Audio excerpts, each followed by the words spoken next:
Christy McDonald coming to you live from the parlor of the Grand Hotel. And as you can tell, the music is starting up a little bit behind me. It's getting to be a festive mood because it is near the end of the day, end of day one of the policy conference. We've talked about a lot of things today. We've talked about education, also the business climate in the state of Michigan, and also a little bit of politics. And we heard from Detroit Mayor Mike Duggan. So it has been a full afternoon here. We hope that you have enjoyed tuning into all of the coverage that we've had here for you on myvote.org or whatever media outlet that you are watching us online. And joining me right now to talk a little bit more about what's on the agenda this year is Rick Pluta and Zoe Clark.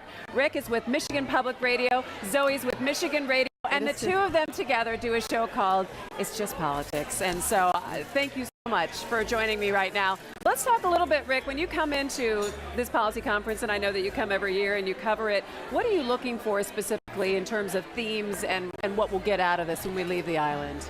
This year, what is hanging over this conference is the Detroit bankruptcy, the grand bargain, and whether or not the legislature will be able to take at least its part in that settlement across the goal line, which is, the $195 million contribution to make sure that city-owned works of art aren't sold off, and that pensioners don't have to endure big cuts. It's cleared the House, and literally right now, as we're sitting here, we're watching legislators, especially members of the state Senate, walking in the door, knowing that this group here is going to be asking them, are you ready to do the deed? Can you kick it across? Can you kick that goal? And it feels like it's so close. So when we've been watching this go back and forth, and I did speak with the governor this afternoon, and he's like, well, I think that this is another bipartisan effort that we're really going to see move forward. But still, it's not a done deal yet. It's not a done deal, though I think Rick's right. I mean, there is this interesting time dynamic that if you are going to be on an island with a group of people talking about a possible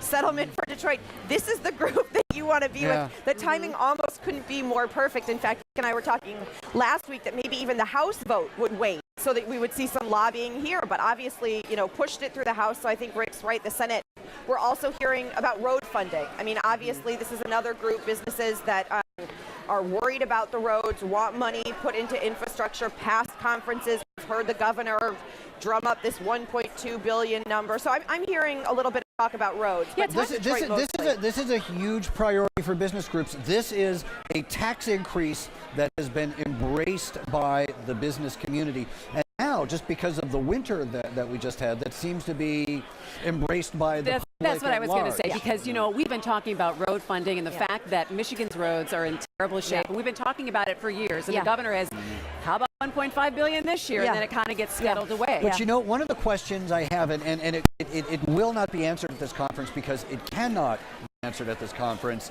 is, the last time we raised the gasoline tax, what we found was it really wasn't enough to keep up with what was needed. And are we going to be coming back to conferences like this in 2 years, in 5 years, in 10 years, in 16 years, and saying, back in 2014 when we were talking about transportation funding and they passed that what turned out to be a partial solution, did we miss out on it? And what was it? Was it public transit? Was it something else that really wasn't put into the equation? But you're seeing that discussion right now with the state house passing this, $500 million, $500 million. Randy Richardville, Senate leader, wants more.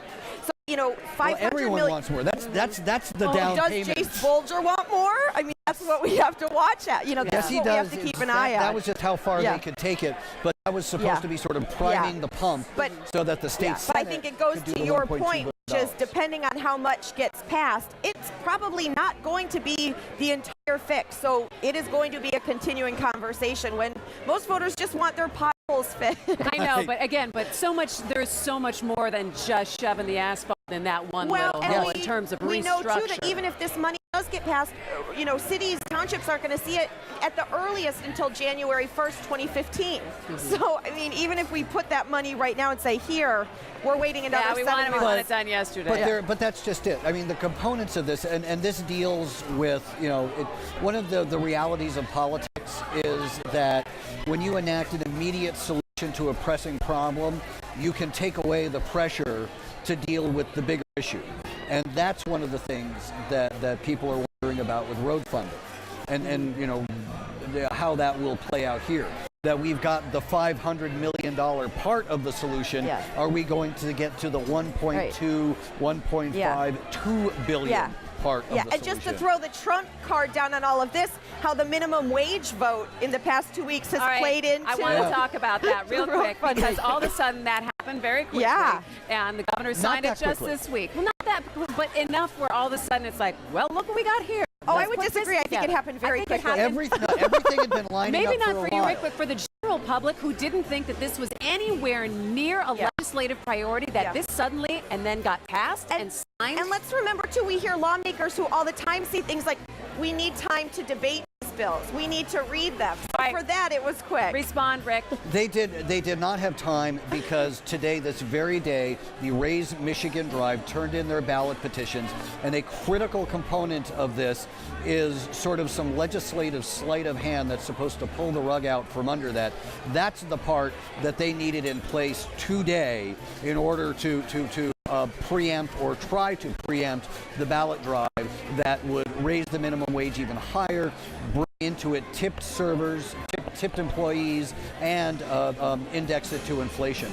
Everyone had to swallow something to make this make this deal happen. All right, Rick Pluta, Zoe Clark, thank you so much. I wish we could sit here.